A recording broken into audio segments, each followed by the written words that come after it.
এত টাকা আসে কিনা। তখন বললো চরের মানুষ না, প্রায় মানুষ হচ্ছে আপনার ইয়েতে থাকে, বিদেশে থাকে।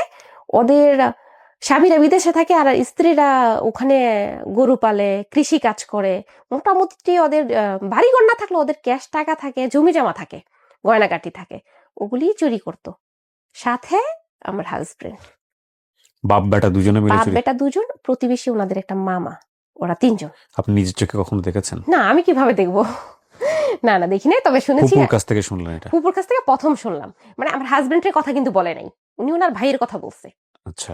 হ্যাঁ, তুমি আমারে মাফ করে দিও, ওরা আসলে এটা করে। তো ফুপু বললাম যে ফুপু আপনি জানেন কিভাবে? বললো তোমার শ্বশুরের তো পা ভাঙা বসায় রাখছে ধইরা, ওই যে চুরি করতে গেছে ধরছে, গণপিটানি দিছে, আমার শ্বশুরের পা ভেঙে ফেলছে। এটা আপনার ফুপু জানলো কিভাবে? ওরা ভাই বোন না? ওকে, এটা কি ধরনের ভাই বোন? আপন ভাই বোন, একদম আপন ভাই বোন। এখন তোমাকে যেতে হবে ফুপুর- ওনার ফুপু, আমি আপনাকে বলি, ওনার ফুপু হচ্ছে আমার ফুপুর কাছে বিয়ের প্রস্তাব নেই। আমি সম্পর্কটা একটু বোঝার চেষ্টা করি, সব জায়গাতে আমি খুব কাঁচা। আচ্ছা, আপনার কাছে বিয়ের প্রস্তাব নিয়ে আসছে আপনার ফুপু। হ্যাঁ। আপনার ফুপু আপনার শ্বশুরকে চেনে কিভাবে?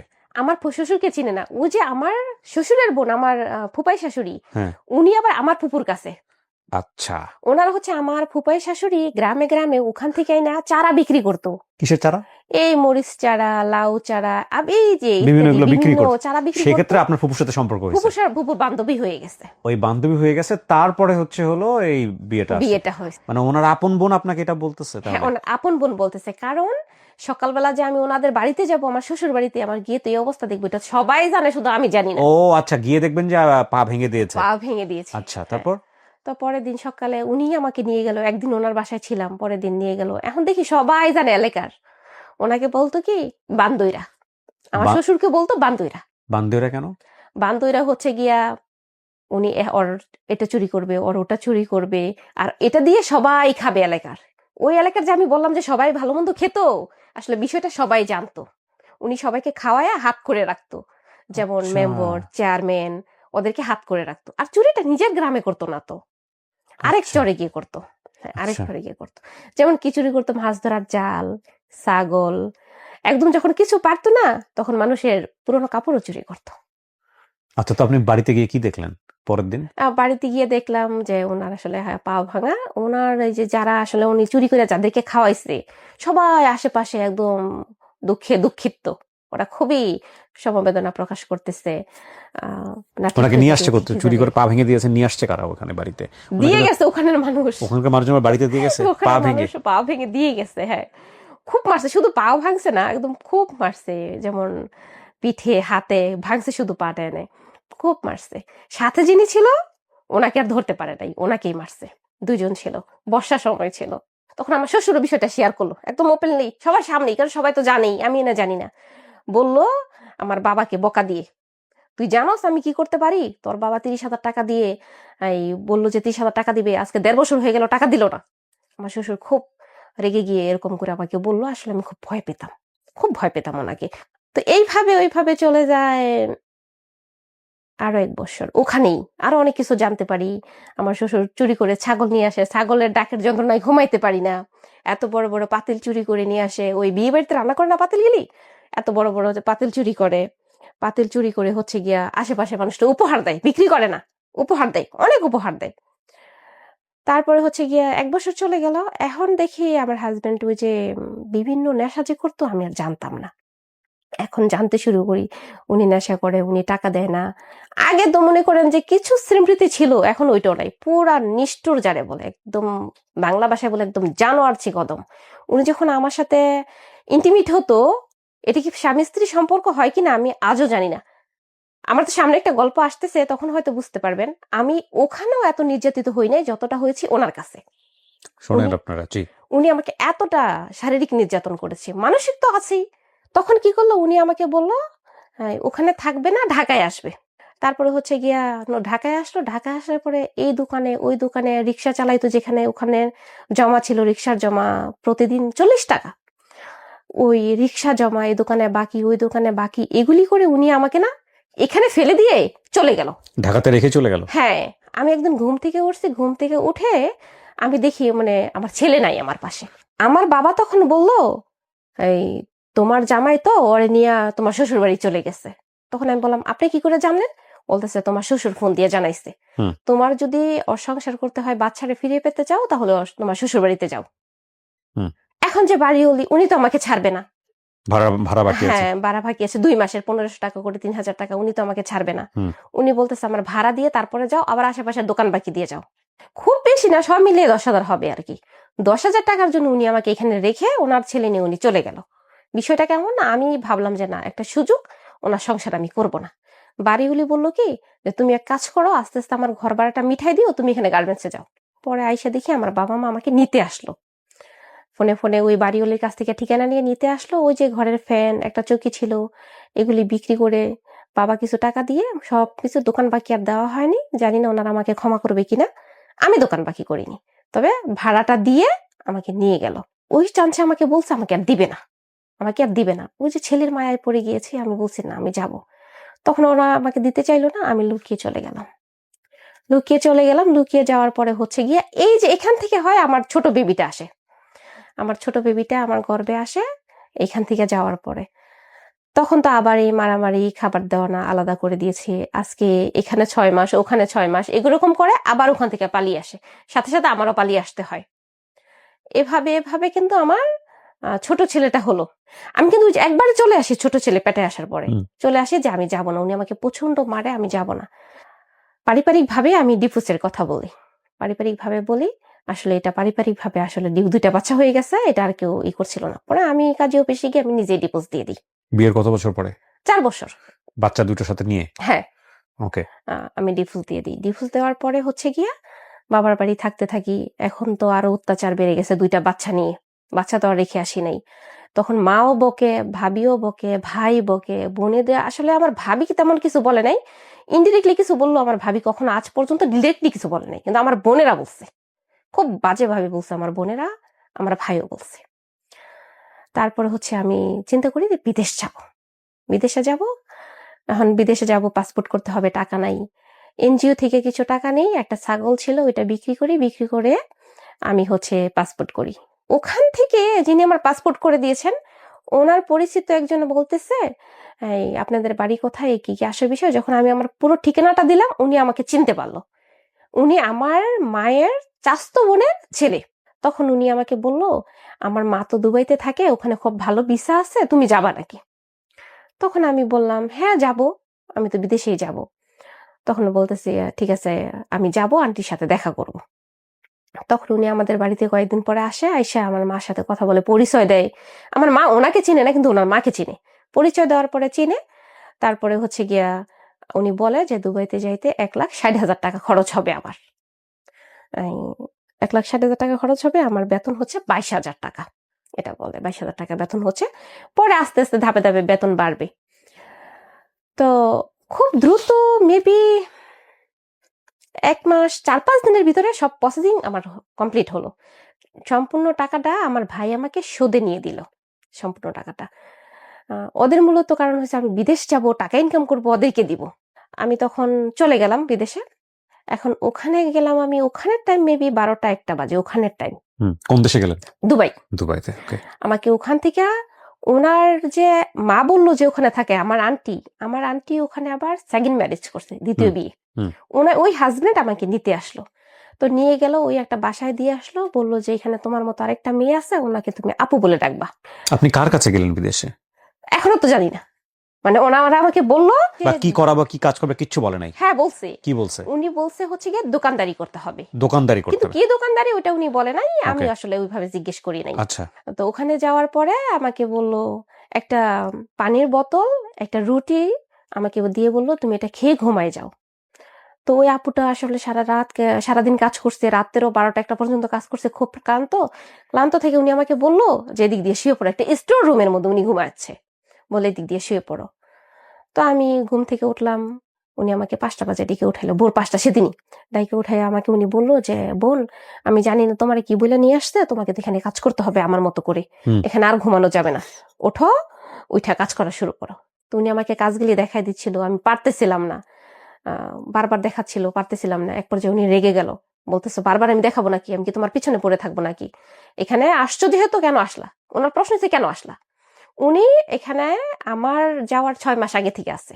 তো প্রচন্ড কাজ করাইতো, একদম কাজ করাটা আসলে বিষয় ছিল না, ঘুমানোর টাইম দিত না। ভোর 5টা থেকে শুরু হতো, রাত্রে 2টা পর্যন্ত কাজ, শুধু কাজ আর কাজ। আসলেই দোকান ছিল, বাসায় থেকে খাবার বানিয়ে দোকানে নিয়ে বিক্রি করতে হতো, আবার বাসায় এসে বাসার কাজ করতে হতো। একটা কাপড় দেখা যায় 5 মিনিট পরে আবার আয়রন করতে হতো, বা একটা কাপড় দেখা যায় 3বার আয়রন করতে হতো, তারপরে বলতো যে আয়রন হয় না। হুম। তো প্রচন্ড কাজের চাপ ছিল। আর কিছু না হলে কি, ওই যে ম্যাম যে ছিল, উনি প্রচন্ড মারতো, চিমটি মারতো, বড় বড় নখ ছিল, চিমটি মারতো, চুলে ধরে টান মারতো, প্লেট দিয়ে বাড়ি মারতো, আমাকেও ওনাকেও, ওই আপুটাকেও। তো এগুলো নিয়ে আমরা কমপ্লেন দিয়েছি ওই আন্টির সাথে যতবার দেখা হয়েছে, কিন্তু উনি আসলে এটাকে গুরুত্ব দেন। ঠিক আছে ঠিক আছে বলবো, আর এটা হবে না, আর এটা হবে না। এক পর্যায়ে আমাদের সাথে উনি আর যোগাযোগ করছিল না। একই বাসায় আমরা দুইজন, আমাদেরকে ওখানে খুবই মারছিল, খাবার দাবার দিচ্ছিল না। আবার এক সময় দেখা যায় প্রচন্ড খাবার দিচ্ছিল, এক সময় খাবার দিচ্ছিল না, এক সময় প্রচন্ড খাবার দিচ্ছিল। উনি আমাদেরকে কাপড় কিনে এনে দিচ্ছে, আজকে কাপড় কিনে দিছে, দেখা যায় কালকে ঝগড়া করে ওই কাপড়টা পুড়ে ফেলছে বা ছিঁড়ে ফেলছে। ওই ম্যাম এটা করতো। মানসিক সমস্যা ছিল কিনা জানি না, এটা করতো। একটা সময় দেখা যায় মাথায় হাত বুলিয়ে বলতো আনা মামা, আনা মামা, অর্থ ছিল যে আমি তোর মা, আমি তোর মা। তখনই দেখি এটা বলে একদিক দিয়ে গেছে, আরেক দিক দিয়ে এসে দেখি প্লেট দিয়ে বাড়ি মারছে, ছুরি দিয়ে খোঁচা মারছে, এইগুলি করতো। তারপরে হচ্ছে গিয়া উনি আপুটা আমাকে বললো যে এইভাবে থাকা যায় না, আসলে ঘুমের জন্য আমরা দুইজনে পাগল হয়ে যেতেছিলাম, চোখের নিচে কালি পড়ে গেছে, চেহারাটা নষ্ট হয়ে যাচ্ছিল, একদম পাগলের মতো একটা দেখা যাচ্ছিল। মানে চুল আশ্রানেরও তো সময় পেতাম না, 2 দিন 3 দিন চলে যাইতো, গোসল করতাম, চুলটা বেঁধে রাখতাম, এর মধ্যে চুলে থেকে দুর্গন্ধ হতো, যত্ন নিতে পারতাম না, চুল পড়ে যাচ্ছিল, বুঝতেই পারতেছিলাম না যে চুল নষ্ট হয়ে যাচ্ছে, কখন করবো এগুলি। যতটুকু সময় পাইছি 2-3 ঘন্টা রাতে ঘুমাইছি। তো উনি বললো এইভাবে থাকা যায় না, চলো আমরা পালিয়ে যাই। ওইখানে আবার উনি ওই যে দোকানদারি করতে গিয়ে বাংলাদেশে একটা ছেলের সাথে সম্পর্ক হয়, প্রেমের সম্পর্ক। তো বললো যে চলে চলে যাই আমরা এখান থেকে গিয়ে। না, একদিন দুপুরে প্রচন্ড মার আমাদের দুজনকেই, সেদিন আর কি বললো, প্রচন্ড মার খেয়ে বললো চলো চলে যাই। পরে হচ্ছে গিয়া ওনার হাজবেন্ড, সরি ওনার বয়ফ্রেন্ডের নাম নিয়ে বললো যে উনি আমাদেরকে সেভ করবে ইনশাল্লাহ। তারপরে হচ্ছে গিয়া দুপুরবেলা আমরা না ওই ভাষা সবাই রেস্টুরেন্টে খেতে যায়, আমরা হচ্ছে গিয়া বাহির থেকে গেটটাকে তালা মেরে আমরা বের হয়ে, ওই একজন ভদ্রলোক ছিল ওই বাসায়, ওই বাসার যে কফিল মালিক উনি ছিলেন ভিতরে, আমরা বাহির থেকে তালা দিয়ে আমরা দুজন বের হয়ে যাই, পালিয়ে যাই। কোথায় যাচ্ছেন জানেন না? না, এর মধ্যে আমাদের সাথে কিন্তু ওই যে আমাদেরকে দুপুরে মারছে, মারার পরে কিন্তু 2টা ফোনই, আমার ফোন ওর ফোন, ওই ভদ্র মহিলা নিয়ে নিচ্ছে ম্যাডাম। এই যে রাস্তায় আপনারা বের হলেন, দুবাইয়ের রাস্তায়, আপনারা জানেন না আপনারা কোথায় যাচ্ছেন? না, টার্গেট কি? টার্গেট হচ্ছে ওই যে আপুর বয়ফ্রেন্ড, উনি আমাদেরকে নিয়ে যাবে। ওই এই মেয়েটাও বাংলাদেশি ছিল? হ্যাঁ হ্যাঁ, বাংলাদেশি ছিল, হরিদপুরের মেয়ে ছিল। ফরিদপুরের মেয়ে, নাম কি ওর? শিল্পী। এখন বের হয়ে গিয়েছে যে কোথায় যাব তা জানি না। এখন ও আপুর কথা হচ্ছে যেভাবেই হোক আমাদের বাসার আশেপাশটা থেকে খুব দ্রুত বের হতে হবে, একটু দূরে যেতে হবে, গ্রামের দিকে, যেখানে আমাদেরকে কেউ চিনবে না বা আমাদেরকে ওরা দেখতে পাবে না। ওরা কোথায় গেছে, কোন রাস্তা দিয়ে চলে আসে তা তো আমরা জানবো না। আপু বলতেছে এখন যদি কোনোভাবে ওরা আমাদেরকে ধরতে পারে, সোজা সারা জীবনের জন্য ঝেলে, দেশেও পাঠাবে না, আমাদের কঠিন শাস্তি দিবে, হয়তো বলবে আমরা চুরি করে বের হইছি। আদৌ তো এরকম কিছুই ছিল না। তো কিছুটা হাঁটার পরে একটু গ্রামের দিকে গেলাম আর কি। এটা বলে রাখা ভালো, দুবাই আবুধাবি শহরে। আচ্ছা, আবুধাবি শহরে। ওখানে কি গ্রাম আছে নাকি? হ্যাঁ, বিদেশে গ্রাম আছে। ওকে। তো একটু গ্রামের দিকে চলে গেলাম, যাওয়ার পরে দেখি একটা লোক সাইকেল দিয়ে আসতেছিল, আমরা হাঁটতেছিলাম। তো আপুটা কি করলো, আমি তো আসলে বোকা ছিলাম, তারপর শুধু কাঁদছিলাম, কি করব, আপু কোথায় যাব, ফোনও তো নেই, কার সাথে যোগাযোগ করব। আপু বলছে এটা আপনার কিসের কাগজ? এটা ছুটির পেপার। মানে দুবাইয়ের কোনো? না না না, ওরকম তো কোনো পেপার হয় না। এটা হচ্ছে আমি বাংলাদেশে আসছি না এখন, electronic exit entry visa, single with duration, কিন্তু আরবি লেখা দেখতে পাচ্ছি। তো ওই একটা লোক আসলো সাইকেল দিয়ে, আপু কি করলো, হাতে ইশারা দিয়ে বললো যে আপনি কি বাংলাদেশি? আপু তো আগে থেকে 6 মাস, আর আমার হচ্ছে 3 মাস এখানে। তো আপু তো 2 একটা আরবি ভাষাও জানে, বললো আপনি কি বাংলাদেশি? উনি বললো যে সাইকেল থামিয়ে, হ্যাঁ বাংলাদেশি। আপনারা কোথায় থেকে আসছেন, কোথায় যাবেন? তো আপু বললো আমরা তো পালিয়ে আসছি, আমাদের একটু আশ্রয় দেন। প্রথম ফোনটা চাইলো যে আপনি আমার ফোনটা। ওরা কি ছেলেটা কি বাংলাদেশি ছিল? হ্যাঁ বাংলাদেশি ছিল। আচ্ছা, আপনি ফোনটা দেন। তখন ছেলেটা বললো কি যে আপা আপনারা যেহেতু পালিয়ে আসছেন, রাস্তা তো আপনাদের জন্য নিরাপদ না, আপনি কাজ করেন। ওনার হাতে একটা ফলের ব্যাগ ছিল, ওইটা আপুর হাতে দিয়ে বললো আপনারা আমার পিছনে পিছনে আসেন, আমি আস্তে আস্তে যাচ্ছি। উনি মোটামুটি অনেকটা দূরে ছিল, আমরা পিছনে পিছনে যাচ্ছিলাম আর কি। তো একটা বাসায় গেলাম, বাসায় যাওয়ার পরে হচ্ছে গিয়ে দেখি ওখানে ইন্দোনেশিয়ান মেয়ে আছে, বাংলাদেশি মেয়ে আছে। তো আমাদেরকে বললো, তখন ওইখানে টাইম দুপুর 2টা বাজে, দুপুর 2টা। তো আমাদেরকে বললো যে আপনারা ফ্রেশ হন, ওই আপুদের কাপড় চাপড় দিল, আপনারা গা গোসল দিয়ে আসেন, এসে খাওয়া দাওয়া করে নেন, বাকি স্টোরি আমরা পরে শুনবো, কি হয়েছে, কেন আসছেন, কোথায় থেকে আসছেন। তো আমরা তো ক্লান্ত ছিলাম, কতদিন ঘুমাই না, ঠিক মতো খাই না, অযত্ন অবহেলা। ওনারা আবার শ্যাম্পু ট্যাম্পু দিল, খুব ভালো করে গোসল করলাম 3 মাসের ভিতরে। তো গা গোসল দিয়ে এসে বসলাম, দেখি একটা আরবিয়ান খাবারের ডালা, এরকম বড় হয়, অনেক বড় হয়, একদম অনেক সুন্দর করে খাবার সাজানো, খাবারের ডালাটা আরবি স্টাইলে সাজানো হলো, খাবারটা বাংলাদেশ। তো আমরা সবাই একসাথে বসে খেলাম, খেতে খেতে আর কি ওরা জিজ্ঞেস করতেছিল কি হয়েছে আমাদের, কেন আসতি। পরে আপু বললো, আমি কিন্তু পুরোটা সময় চুপ, আমি খাইতেই আছি, আমার খিদে না, আমি খেতেই আছি। আপু আর কি বিষয়টা বললো, আবার কাঁদছিল। আমি কিন্তু ওই পর্যন্ত একটু কান্নাকাটি অফ করলাম, গোসল মোসল করে ভাবছি যে না, জান্নাতে এসে পড়ছি মনে হয় জাহান্নাম থেকে। আমাদেরকে ব্যথার ওষুধ দিল, আমরা খেলাম, খেয়ে ঘুমিয়ে গেলাম। কখন উঠছি বলতে পারবো না, টাইম আর দেখি নাই।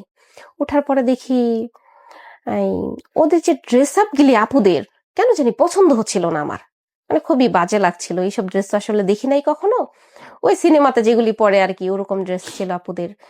আমাদেরকে যদিও বাংলাদেশি 3 পিস দিয়েছে পরার জন্য। ওই রাতটা খুব ভালোভাবে কেটে গেল। রাতটা যে ঘুমাইতে দিচ্ছে, মনে করেন যে একটা বাসা, কোনো রুমের দরজা নেই, কোনো রুমের দরজা নেই, দরজা শুধুমাত্র মেন দরজা যেটা, সেটাই।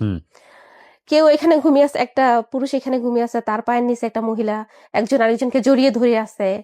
তখন আমরা মনে করছি হাজব্যান্ড ওয়াইফ, কিন্তু ঘুমের স্টাইল এরকম কেন? মানে যার যেভাবে পারছে সে সেইভাবে, যার ইচ্ছে তারে নিয়ে শুয়ে পড়ছে। বিষয়টা ওরকম ছিল, কিন্তু আমাদের ওরকম ছিল না। আমাদেরকে ছোট একটা রুম, দরজা ছাড়াই গিয়ে বললো যে তোমরা দুজন ওইখানে শুয়ে পড়ো। আমরা শুইলাম, কি সেরার ঘুম, দুই বোনে কথা বলি, কান্নাকাটি করি যে কোথায় এসে পড়লাম। পরে বলতেছে আপনারা চিন্তা করেন না, ওরা আসলে এখানে বিয়ে করে, কন্ট্রাক্টে বিয়ে করে হচ্ছে গিয়া থাকে, স্বামী স্ত্রীর মতো করে, ওরা আসলে এইভাবেই থাকে। এর মধ্যে দেখি রাত্রে 2টা 3টার দিকে, আমরা তো আর ঘুমাই না, আরো 2টা আপু আসলো, বাংলাদেশি আসলো, বোরকা গায়ে দিয়ে আসলো। বোরকা গায়ে দিয়ে এসে বোরকা খুললো, দেখি বোরকা নিচের কাপড়টা আসলে খুব ভালো না, খুব ভালো না বোরকা নিচের কাপড়টা। তখন জিজ্ঞেস করলাম, ওনারা বললো যে ওনারা বিউটি পার্লারে কাজ করে, বিউটি পার্লারে কাজ করে, বাসায় গিয়ে গিয়ে, আচ্ছা, হ্যাঁ বাসায় গিয়ে গিয়ে বিউটি পার্লারে কাজ করে।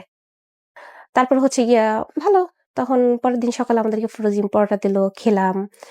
রাতেও কিন্তু ভালো খাবার দাবার নিয়ে আসছে, ফল ফ্রুট নিয়ে আসছে, খেলাম। খাওয়ার পরে এক পর্যায়ে পরের দিন দুপুরে ওই যে ভদ্রলোকটা আমাদেরকে নিয়ে আসলো, উনি বলতেছে যে আপু, আপনারা যে এখানে আসছেন, এই শহর তো আপনাদের জন্য নিরাপদ না।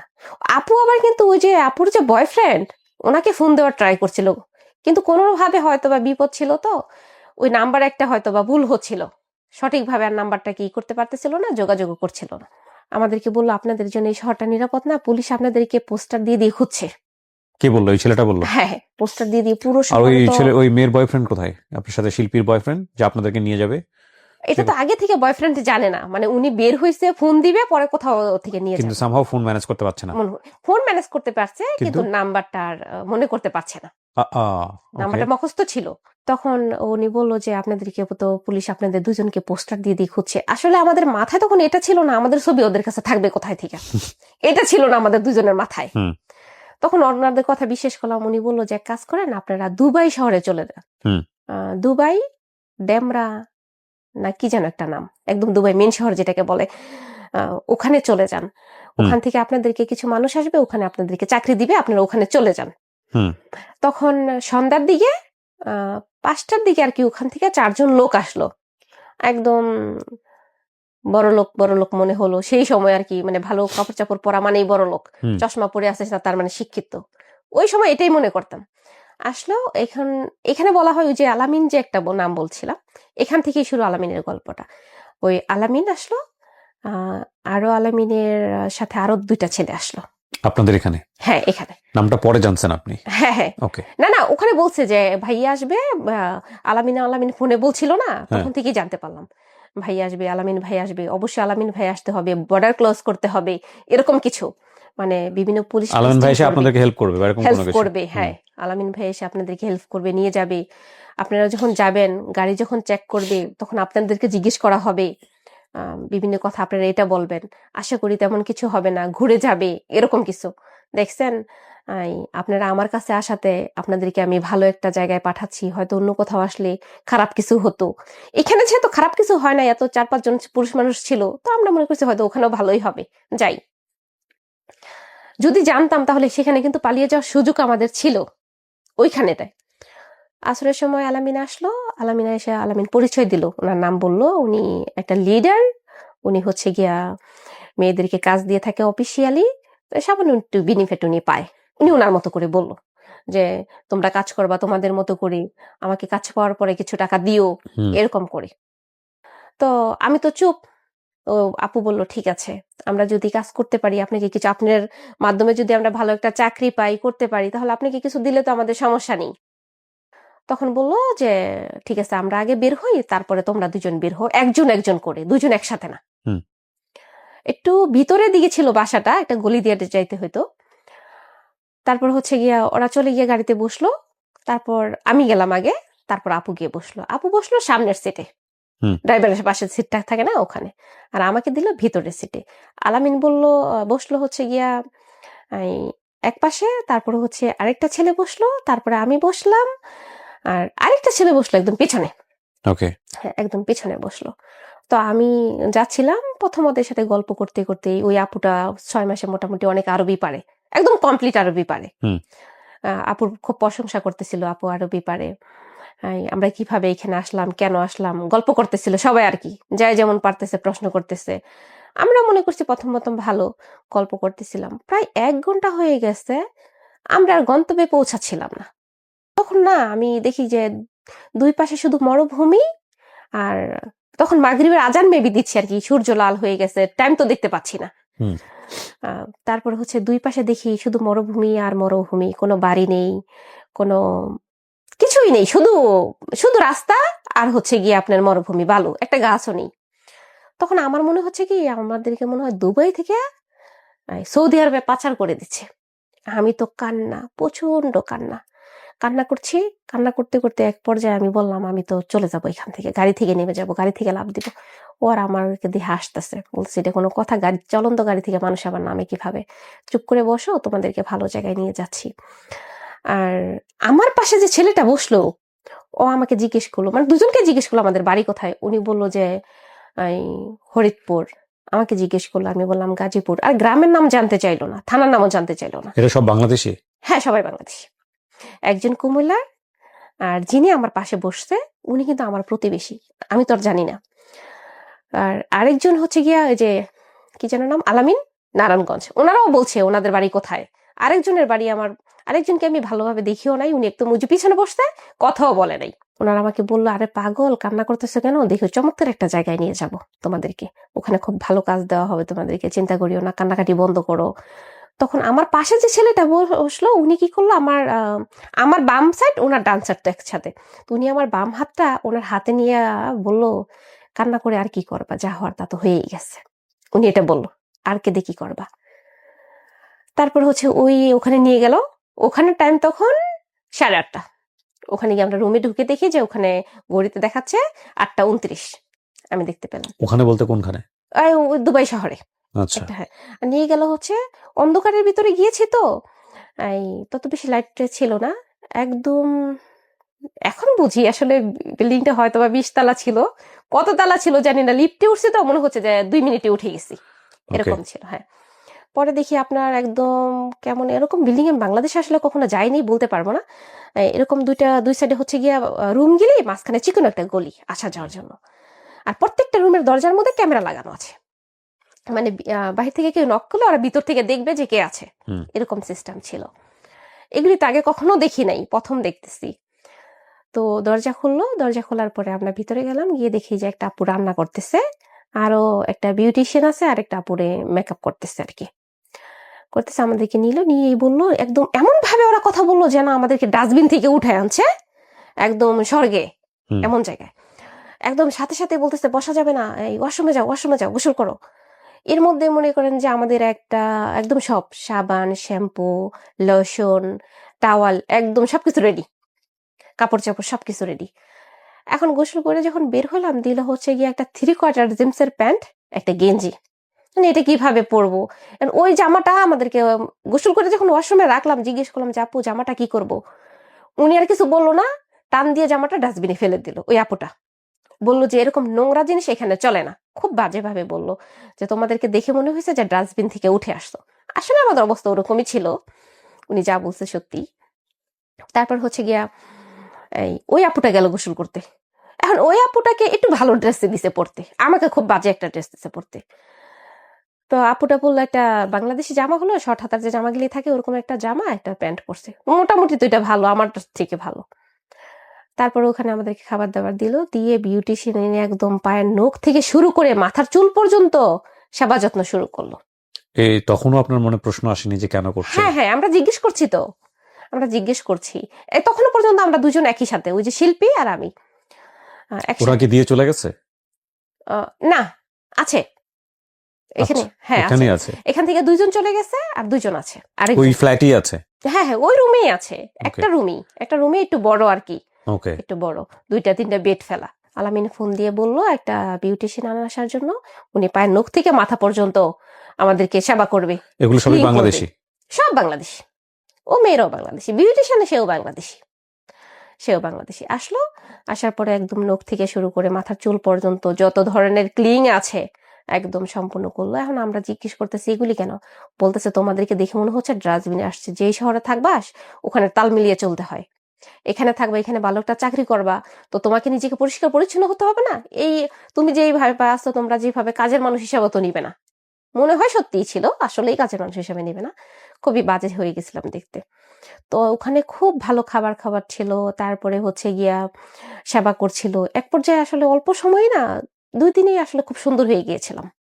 সুন্দর তো ছিলামই, অযত্নের কারণে যেটা ঢেকে গেছে ওইটা আর কি ফুটে উঠছিল। ওই আপুটা তখন একটু মোটা চোটা ছিল, আপুটা অনেক বেশি সুন্দর ছিল, অনেক বেশি সুন্দর ছিল, কিন্তু মুখে ছিল পিম্পল। মুখে পিম্পল থাকার কারণে বাসায় হচ্ছে গিয়া ওই রুমের ভিতরে আপুকে পিম্পলের ট্রিটমেন্ট করা হলো, যেন পিম্পলটা দ্রুত যায়। বিভিন্ন ফেসিয়াল মেডিসিন দিচ্ছিল, আবার খাওয়াচ্ছিল, বাইরে নিয়ে যাচ্ছিল না, কিন্তু রুমের ভিতরেই সবকিছু করতেছিল। ওখানে আমরা 2 দিন থাকলাম। 2 দিন পরে হচ্ছে গিয়া ওনারা আমাদেরকে বললো যে মেন্টালি প্রস্তুত হতে আমাদের চাকরিতে যাওয়ার জন্য। 2 দিন পরে বললো। আমরা কিন্তু বারবার প্রশ্ন করতেছিলাম, ওনারা আসলে গুরুত্ব দিচ্ছিল না। আর আমরা যে বের হবো, কাউকে জিজ্ঞেস করবো, ওরকম সিস্টেম ছিল না। দরজাতে একটা কার্ড ছিল, এই কার্ড দিয়ে দরজা খুলতে হতো, আবার দরজা যদি লাগিয়ে ফেলতো আবার বাহির থেকে এই কার্ড দিয়েই খুলতো। কোনোভাবে ভিতর থেকে দরজাটা খোলার সিস্টেম ছিল না, ওই কার্ডটা ছাড়া, ভিতর বা বাহির কার্ডটা ছাড়া দরজা খোলার সিস্টেম ছিল না। আবার ক্যামেরা ছিল, কেউ আসলে বলতো যে দেখো আগে কে চিনো কিনা। আমরা না চিনলে বলতাম যে আপু আমরা চিনি না, বা ভাই আমরা চিনি না। ওই আলামিন কিন্তু নেই, রাতে কিন্তু পরে চলে গেছে, আমরা ঘুমিয়ে যাওয়ার পরে আলামিন চলে গেছে, মানে সব ছেলেরাই চলে গেছে। আপু তো আমার থেকে বেশি বুঝে, উনি একটু পড়াশোনা করছে, ওনারও 2টা বাচ্চা আছে। উনি আমাকে বললো যে ব্যাপারটা তো ভালো মনে হচ্ছে না, এখান থেকে আমাদের পালাতে হবে। পালাবো কিভাবে, একটা রুম না, দরজা তো একটাই, ও জানালা দিয়ে পালানোর তো কোনো সিস্টেম নেই। আপু বলে যে চল আমরা জানালা ভাঙি। জানালা ভাঙবো কিভাবে, এত উপর থেকে ওকে। সবসময় থাকে না, ওরা কাদের কাজে চলে যায়, মানে আমরা 2জন সবসময় থাকি, আমাদেরকে এই ঘরে রেখে যায়। 3 দিন যখন হয়ে গেল, আমরা একটু সুন্দর হলাম দেখতে, আমাদেরকে ভালো পোশাক এনে দিল, ভালো খাবার খাওয়াচ্ছে, একদম নিজের হাতে উজে আলামিন জুস বানিয়ে খাওয়াচ্ছে, নিজের হাতে ফল কেটে জুস বানিয়ে তারপরে খাওয়াচ্ছে। তারপর পরের দিন আলামিন আমাদেরকে বললো যে তোমরা মানসিকভাবে প্রস্তুতি নাও, তোমাদেরকে আগামীকাল সকাল থেকে কাজে পাঠানো হবে। তো আমি কোনো প্রশ্ন করি নাই তখন, আমার প্রশ্নটা উনিই করছে, আপু। তো আপু বললো যে ভাই আমরা কোন কাজে যাব, বলতেছে গেলেই দেখতে পারবা কোন কাজে যাবা। আর তাছাড়া আজকে সন্ধ্যায় মাগরিবের পর আমার বস আসবে, আলামিন বলল। আর ওই যে বাকি ছেলেরা আসতেছে যাইতেছে, ওদের সাথে কিন্তু আমাদের কথা হচ্ছে না, একমাত্র কথা হচ্ছে এই যে আলামিনের সাথেই। উনি বলল যে আমার বস আসবে, ওনাকে হচ্ছে গিয়ে তোমাদের খুশি করাইতে হবে। তো আমরা বললাম খুশি করা, আমি বলি না, আপু বলল খুশি করাইতে হবে, মানে কেমন ধরনের খুশি করাইতে হবে। পরে বলতেছে সেটা আসলেই বুঝতে পারবা। মাগরিবের পর মাগরিবের পর আর কি আসলো, ওই লোকটা আসলো, অনেক মোটা, অনেক বড় একটা মানুষ, 50 বা 60-এর মাঝামাঝি বয়সের হবে আর কি। তো ওনাকে দেখে এখন আমরা ভাবতেছি এত মোটা লোক, এত বড় লোক, এই লোকের বস। আফ্রিকার মানুষ যেমন কালো হয় এরকম ছিল আর কি। তো বললো যে এটা আমার বস। উনি পরিচয় করায় দিল, এটা আমার বস। বাংলাদেশের? বাংলাদেশের, হ্যাঁ, বাংলাদেশের। তো উনি আমাকে বললো যে এক কাজ করো, হ্যাঁ, তুমি যাও, আমাকে বললো এটা হচ্ছে কি একটা রুম, অপোজিটে আরেকটা ওদের রুম, ওখানে আমার আপুটাকে ওই আলামিন নিয়ে গেল আর আমাকে এই লোকের কাছে দিয়ে গেল। বলতেছে কালকে থেকে তো এগুলিই করবা, এটাই তো তোমার কাজ। তখন আমি বলতেছি জান কি যে বলেন আপনি, আলামিন ভাই বলছে আমাদেরকে চাকরি দিবে, আমাদের দুই বোনকে বলছে চাকরি দিবে। আর আমরা বোনের মতোই ছিলাম, বলতাম বোন বোনই বলতাম।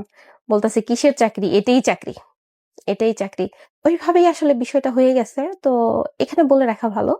তো এখান থেকে পরের দিন সকালে হচ্ছে গিয়া আমাদেরকে একটা ইয়েতে পাঠানো হলো, একটা হোটেল রুমে পাঠানো হলো, যেখানে আমি বাংলাদেশি একটা মেয়ে আর হচ্ছে গিয়ে ইন্দোনেশিয়ান একজন, ভিয়েতনাম একজন, মানে বিভিন্ন দেশের মেয়েদেরকে মিলিয়ে হচ্ছে গিয়ে আপনার এই একটা হোটেল রুমে দেওয়া হয়, 10-12টা মেয়ে। হোটেলের নামটা মনে আছে? দেখি নাই তো, ওকে। গাড়ি করে নিয়ে গেছে আবার গাড়ি করে নিয়ে আসছে এরকম। ধরেন আজকে এই হোটেলে এক রাতে একদিন 24 ঘন্টা পর আরেক জায়গায়, 24 ঘন্টা পর আরেক জায়গায়। ওদের যে লোক, ওই যে আরো 4টা ছেলে ছিল, 3টে ছেলে ছিল আলামিন ছাড়া, তারা এই কাজগুলি করতো। এরাই ঠিক করতো কারা আসবে কারা যাবে, সবকিছু এরাই ঠিক করতো? হ্যাঁ হ্যাঁ, ওরা সবসময় যে হোটেলের মধ্যে একটা মেয়ে রাখতো, ওখানে নিচে কেউ না কেউ থাকতোই গার্ড হিসেবে? গার্ড হিসাবে থাকতো। তার মানে হোটেল কর্তৃপক্ষ জানে যে এই কাজগুলো হচ্ছে এখানে? ডেফিনেটলি জানে। জানি না, আপনি জানেন না? না আমি জানি না। তো হোটেলে পাঠানোর পরে আপনার পাসপোর্টটা কি আপনার সাথে ছিল সেই সময়টাতে? না, ওই তো ওখানে তো রেখে আসছি পাসপোর্ট, ওই যে ওইখান থেকে পালিয়ে আসলাম বাসা থেকে। Okay. আমাদের দুজনেরই পাসপোর্ট, কোনো কাপড় চাপড় কিছুই ছিল না আমাদের সাথে। ওকে।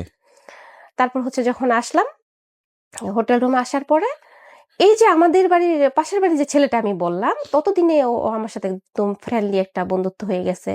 ও আমারে বলতেছে যে লাইফটা শেষ করে ফেলছি, কেন বিদেশে আসলাম, আমার বাবা মা কেমন, আমার ভাই বোন কেমন। ও বলতেছে কেন করলাম। কিন্তু ও যে আমার প্রতিবেশী, এই ঠিকানাটা কিন্তু আর নেওয়া হচ্ছিল না।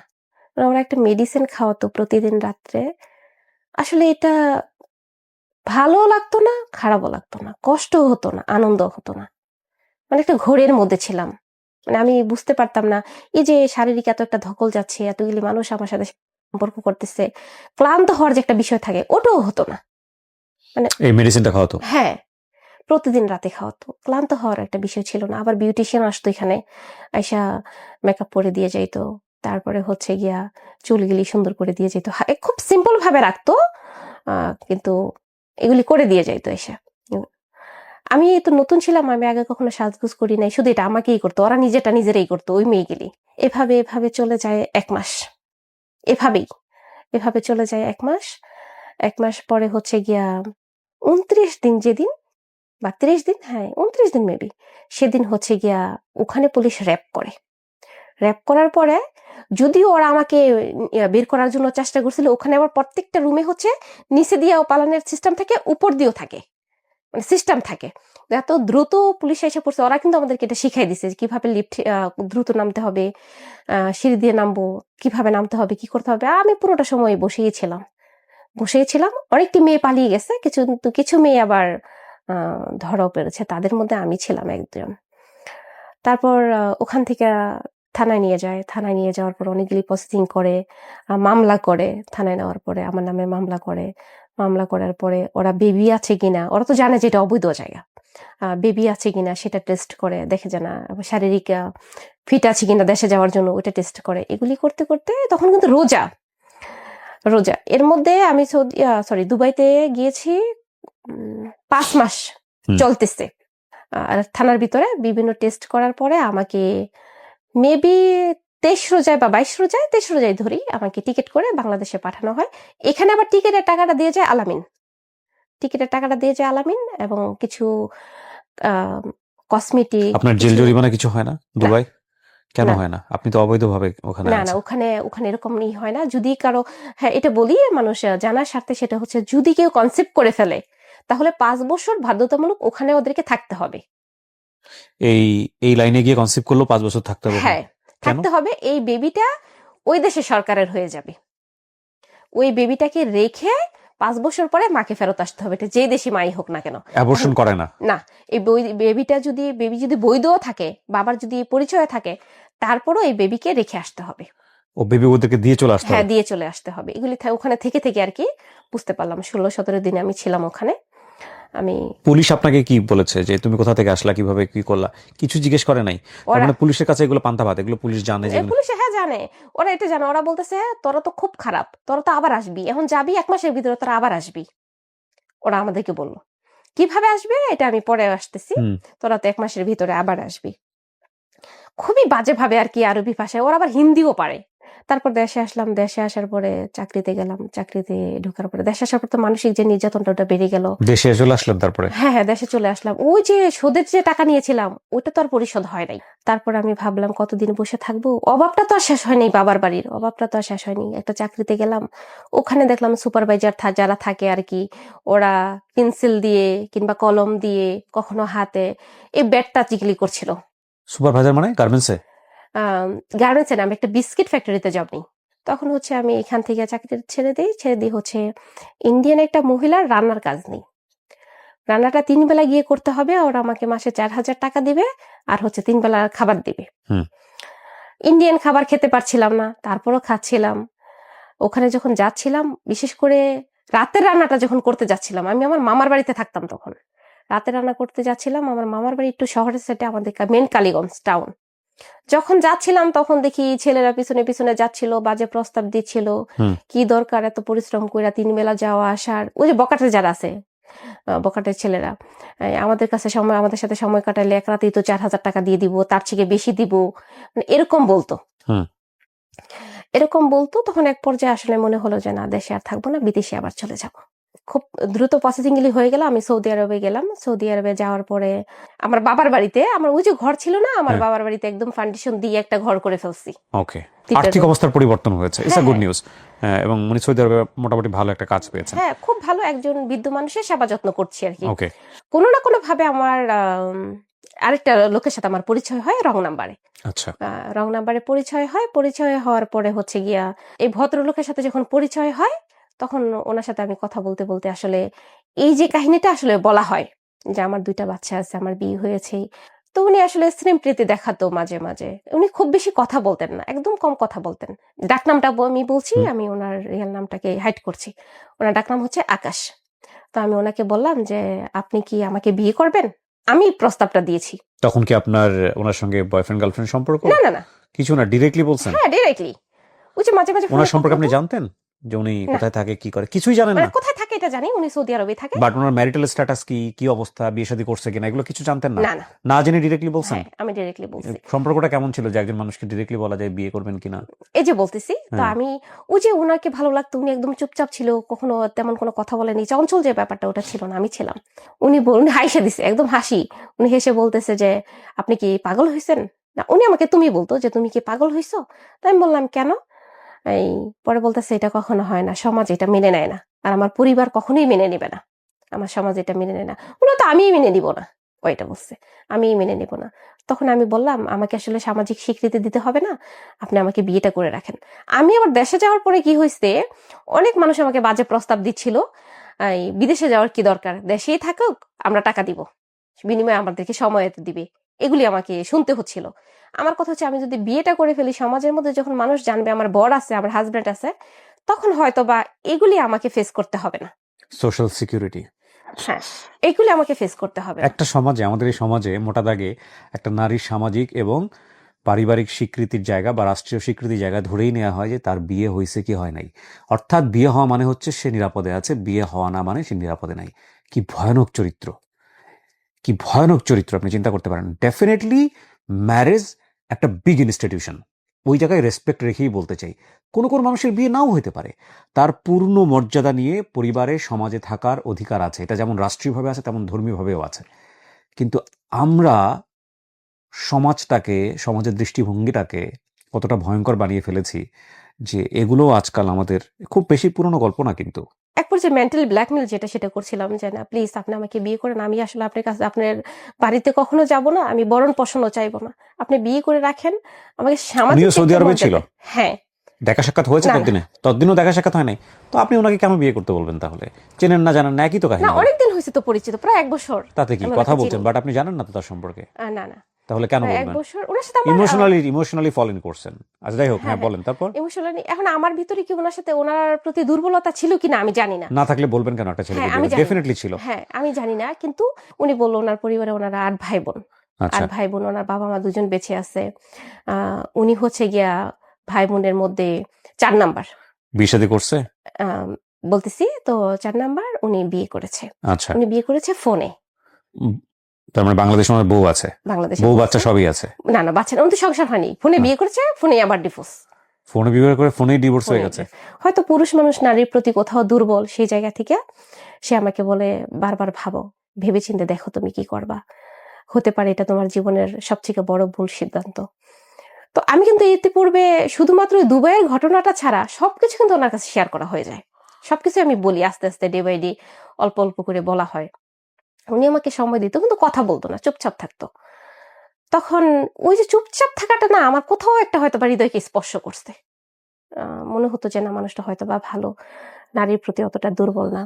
ও ওর বিষয় কিন্তু কোনো কিছু শেয়ার করতো না, একদমই না। ওর পার্সোনাল লাইফ নিয়ে আমার সাথে কোনো কথাই বলতো না এই পর্যন্ত।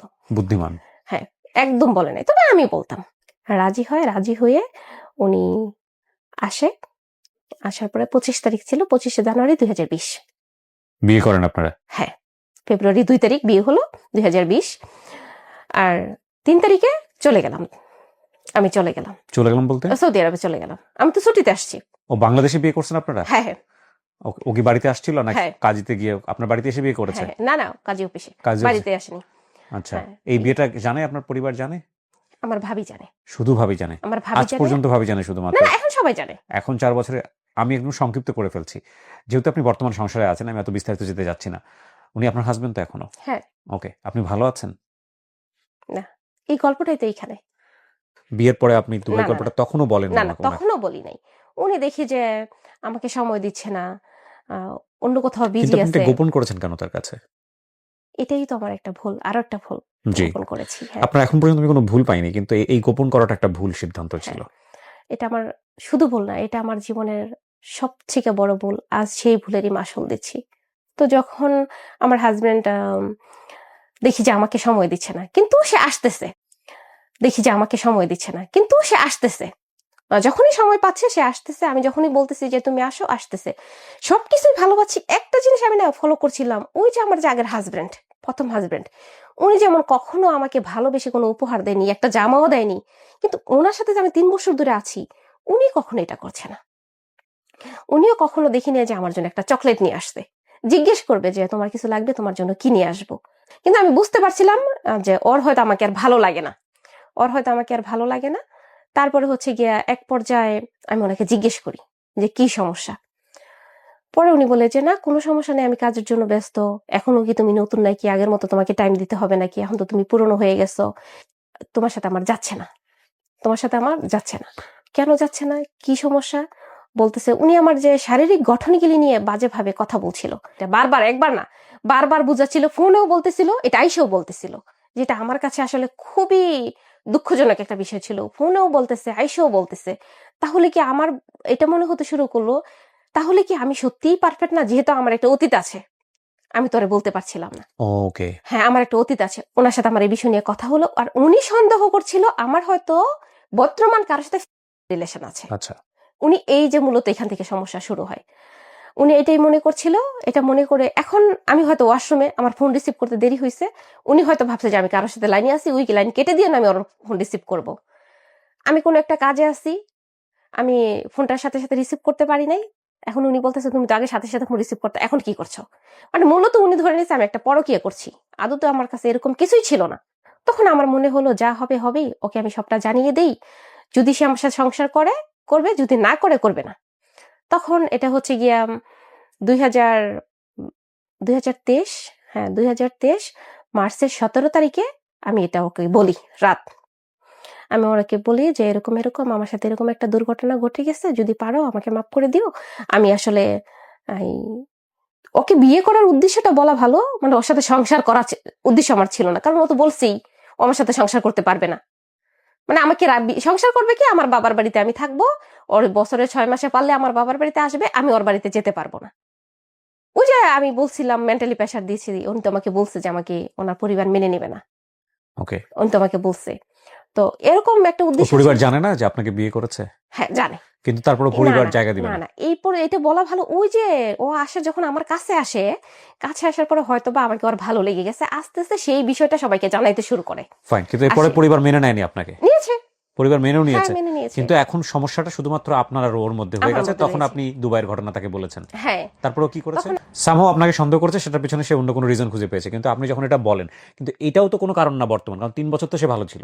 হ্যাঁ তাহলে তো আলটিমেটলি ওটা এই কারণটা বলারও কোনো প্রয়োজন ছিল না। আপনি কেন বলতে গেলেন? ওই যে ও আমাকে বারবার বলছিল যে আমি কার সাথে কি করছি বর্তমান। মানে আমি কোনো লজিক খুঁজে পাচ্ছি না। সেটা যদি রিজন হয়ে থাকে, সেটা তো বিয়ের পরেই হওয়ার কথা। না না, বিয়ের পরে বলেনি তো। এক্স্যাক্টলি, সে হ্যাঁ বিয়ের হ্যাঁ, পরে বলে না, সেটা বিয়ের তো দুবাই রিজন হওয়ার কথা না। না, আমি আপনাকে এটা বুঝাচ্ছি, আমার মনে হচ্ছিল যে সে হয়তো প্রথম প্রথম বলতে পারছিল না। আর ওকে, তাছাড়া সে একটা 3 বছর সময় লেগেছে তার এটা বলতে? না 2 যাই হোক, বছর, মানে কাছাকাছি সময়টা ছিল 2 বছর। 2 বছর, হ্যাঁ। হ্যাঁ তারপরে কাছাকাছি আপনি সময়। তাকে দুবাইয়ের ঘটনাটা বললেন, বলার হ্যাঁ পরে কি হলো? কিন্তু আমি আজও খুঁজে পাই না আসলে আমি কোন জায়গায় যে দুর্বল ছিলাম, আমি কাজে খুঁজে পাই না। আসলে মানুষ তো নিজের দোষ চিন্তা খুঁজে পায় করতে না। পারেন, একটা কিশোরী মেয়ে যে তার নিজের জীবন বুঝে ওঠার আগেই শুধুমাত্র ফিমেলশিপ, এটাকে আমি যদি বলি কিভাবে বোঝাবো আমি বুঝতে পারছি না, যে তার শারীরিক যে যুদ্ধটা, অনৈতিকতা, সামাজিক পারিবারিক অনৈতিকতার কাছে তার শারীরিক যে যুদ্ধটা, সেই যুদ্ধটা তাকে একটা সুস্থ জীবন দিচ্ছে না। এবং সে সুস্থ জীবনের সম্ভাবনা তৈরি হওয়ার পরেও একটা সুস্থ জীবনে সে ফিরতে পারছে না। অর্থাৎ এটা কত বড় ক্রাইম, তাই না? এবং এই স্যাক্রিফাইসের লেভেলগুলা যদি ওনার জায়গায় বসে আপনারা চিন্তা করেন, তাহলে বুঝতে পারবেন যে এটা কত বড় মনোজাগতিক একটা যুদ্ধ, কি ভয়ঙ্করতম একটা যুদ্ধ। জি। ওনাকে সবটা বলি, বলার পরে উনি আমাকে বলে যে দেখো, দুধের মধ্যে যদি বিষ দেওয়া হয় সেটা না দেখে মানুষ পান করে, কিন্তু সেটাতে যদি একটা ময়লা পড়ে সেটা মানুষ দেখে কিন্তু কখনো পান করে না। তার মানে আপনার জানানোটা ভুল হয়েছে তাকে। হ্যাঁ, সুতরাং আমি তোমার সাথে আর সংসার করবো না, আমি তোমার সাথে আর থাকতে চাই না। তখনই ও আমাকে বলে ফেলে। তখন আমি বলি ওকে ফাইন, তুমি যদি আমার সাথে সংসার না করো, আমি তো জোর করে সংসার করতে পারবো না যে ওর সাথে আমি যেন কোনো রকম কোনো যোগাযোগ না রাখি। যোগাযোগ না রাখি একদম পুরোপুরি, সে আমাকে সব জায়গা থেকে ব্লক করে দেয়, কিন্তু হোয়াটসঅ্যাপটা খোলা রাখে। হোয়াটসঅ্যাপ আবার সৌদি আরব থেকে সৌদি আরব কথা বলা যায় না। তা আমি হচ্ছে গিয়ে মেসেজ করি, 100-200 মেসেজ করে জমা করে রাখি, সেগুলি দেখে কিন্তু কোনো রিপ্লাই দেয় না। রিপ্লাই না দেওয়ার কারণে এক পর্যায়ে আমিও আসলে মেসেজ করা ছেড়ে দিই। উনি আমাকে একদিন ফোন দেয়, আমি একটা ছবি পাঠাই হোয়াটসঅ্যাপে, তখন আমাকে উনি ফোন দেয়, ফোন দিয়ে বলে মাশাআল্লাহ তুমি অনেক সুন্দর হয়ে গেছো, উনি এটা বলে। তখন আমি ভিডিও কল দিই, ভিডিও কল দেওয়ার পরে উনি বলে যে, আমি বলি তুমি অনেক সুন্দর হয়ে গেছো, পরে ও বলতেছে আমার চেয়ে বেশি তুমি সুন্দর হয়ে গেছো। তখন আমি কান্না করে দিই, কান্না করে দিয়ে বলি আচ্ছা কোনোভাবে কি আমরা সম্পর্কটাকে আবার কন্টিনিউ করতে পারি না? উনি আমাকে বলে যে আর কখনোই সম্ভব না। আমি আপনার গল্পের একটা জায়গায় যদি একটু শক্ত করে ধরে থাকি, এই যে অর্থনৈতিক এক ধরনের কষ্ট ছোটবেলা থেকে, এই কষ্টটা নিয়ে ফাইট করে করে করে করে আপনি হয়তো অর্থনৈতিক জায়গাটা উন্নতি করে ফেলছেন, কিন্তু এই অর্থনীতির জন্য আপনার যে পরিমাণ স্যাক্রিফাইস, জি এই স্যাক্রিফাইসের জায়গাটা, এটা ভয়ঙ্করতম স্যাক্রিফাইস, এবং এটা কোনো দিনই আর হয়তো পূরণ হবে না। ওনার বাচ্চারা একসময় বড় হয়ে যাবে, দুটো ছেলে বাচ্চা বড় হয়ে যাবে, এবং বড় হয়ে তারা তাদের জগৎ তৈরি করে নেবে। হয়তো এই মায়ের দিকেই আঙ্গুল তুলে বলবে তুমি আমাদের জন্য জীবনে কি করছো, একদমই ভাবে বলবে। কারণটা হচ্ছে তুমি আমাদেরকে একটা ভালো পরিবার দিতে পারো নাই, শাসন করতে পারো নাই, আদর করতে পারো, নারীর কাছে ফালায় রাখছো। কিন্তু ওরা কি জানবে যে আমি তো বলবো বাচ্চাদেরকে গল্প জানানোর দরকার নাই, এবং ওরা হয়তো জানবেও না যে ওর মার কত ভয়ঙ্করতম স্যাক্রিফাইস ছিল এই সামান্য মুখের ভাতটুকু জোগাড় করতে গিয়ে। হ্যাঁ, আজকের গল্পের অনেকগুলো শিক্ষণীয় দিক আছে। আমি গল্পটাকে খুব প্রেসাইসলি প্রচার করেছি। আমি শেষ বেলায় এসে দুটো কথা বলতে চাই। এই গল্পটাকে কোনোভাবেই কেউ কেটে নিয়ে তার চ্যানেলে অন্য কোনোভাবে ব্যবহার করার চেষ্টা করবেন না, এটা আইনত দণ্ডনীয় অপরাধ। আমরা খুব ভালো করে এগুলো অবজার্ভ করছি এবং খুব ভালো করে ব্যবস্থা নিচ্ছি, সুতরাং সতর্ক করব। এক, অনেকেই কেটে নিয়ে গিয়ে উল্টাপাল্টা থাম্বনেইল দিয়ে গল্পের আংশিক অংশ রেখে গল্পটাকে মিসলিড করেন এবং সেখানে আমার ছবি ব্যবহার করেন। আমি বারবার সতর্ক করছি, যারা এগুলো করছেন তারা বিপদে পড়বেন, একটা সময় সত্যিই পড়বেন। আর এই গল্পটাকে অনেকভাবে মিসলিড করার সুযোগ আছে অল্প অল্প অংশ কেটে নিয়ে, কিন্তু এটা একটা কমপ্লিট লাইফ স্টোরি। আপনি যদি সেই ছোট্ট যেই মেয়েটির গল্প আজকে একেবারে ছোটবেলা থেকে শুরু হয়েছে, 9-10 বছর থেকে শুরু করে 31 বছর পর্যন্ত একটানা না আসেন, তাহলে এই গল্পের বিভিন্ন অংশ কেটে নিয়ে মিসলিড করার সুযোগ আছে। সো এই কমপ্লিট লাইফ স্টোরিতে আমি যেটা বলতে চাই, একটা মেয়ে শুধুমাত্র হেরে গেছে অর্থনৈতিক দুরবস্থার কাছে। তার মন হেরেছে, শরীর হেরেছে, সবকিছু হেরেছে। শেষ পর্যন্ত হয়তো হেরে যাবে তার 2 বাচ্চার কাছেও। আমরা চাই সেখানে যেন সে না হারে। এটা শুধুমাত্র আর গল্প না, এরকম আমাদের সমাজে অনেক আছেন, অনেক আছেন।